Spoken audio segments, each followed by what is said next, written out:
Welcome, foolish mortals. Our time of Halloween has almost come to an end, but we have a couple of more films to talk about before we get back to being normal. And today we're going to talk about one of my ultimate Disney Channel original movie favorites with Mom's Got a Date with a Vampire.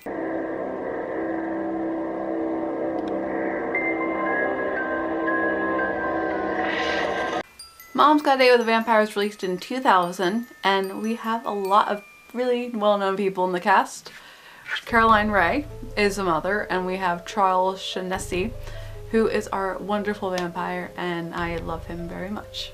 So Robert Carlyle, who plays Malachi Van Helsing, and he also is really well known in the Disney Channel community as Lizzie McGuire's father. As for the kids, we have Matt O'Leary, Laura Vandervoort, and Miles Jeffrey. And then we also have Jake Epstein, who is the brother's friend, but he is much better known from Degrassi.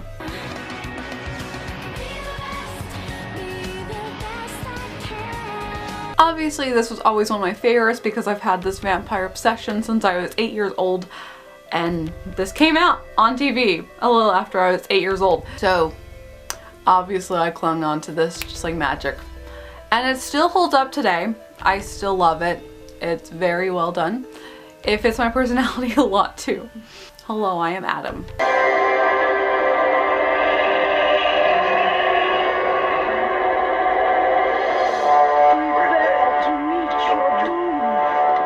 It's a simple plot. Adam and Chelsea want to go out during the weekend, but they end up getting grounded. So in order for them to go on to their events, they persuade their mom to go on a date. They look into the newspapers in the personal section because that was a thing back then. Before Tinder, before Match.com, we had newspapers for personal ads. And they find someone that they believe is a perfect gentleman and email him asking for him to set up a date with their mom. Jared, we want you to meet our mom. It's a surprise, so don't mention that we wrote you. Adam, Chelsea.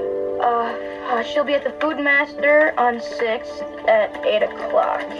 They go into the grocery store later, which is our meeting spot. While they're there looking for their Wolfsbane, Mom pops into this guy and they just start flirting and they end up having a date.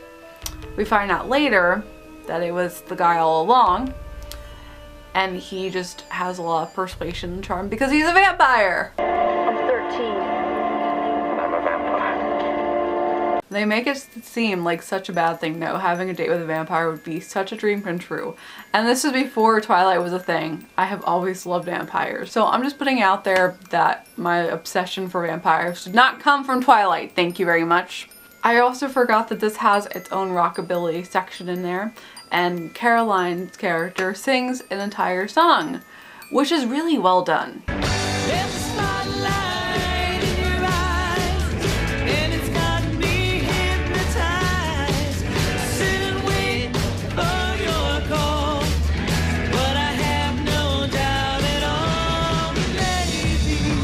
And again, this just furthers my love for rockabilly.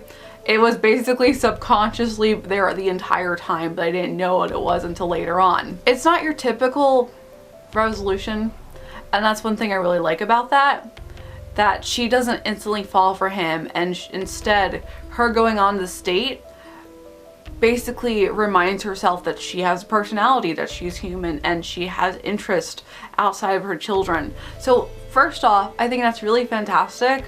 And this is one thing I really do miss about these older films. They are for everyone. You just don't have the problems with the kids and that's it, but you also have problems that adults are facing and they're going through the same thing. And it literally is for everyone, and it's not dumbed down, and I really appreciate that. I don't want to spoil too much because this is a very fantastic film and I definitely say you give it a watch. It's something to sink your teeth into after all. I will say this. People thought Frozen was groundbreaking for their lesson of a sister's true love. Well, this movie did this lesson 13 years before Frozen was ever thought of, so take that.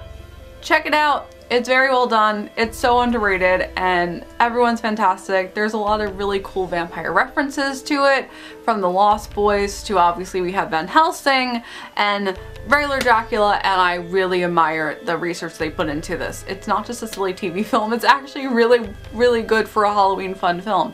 It is family friendly, it's for everyone, and it's not really scary.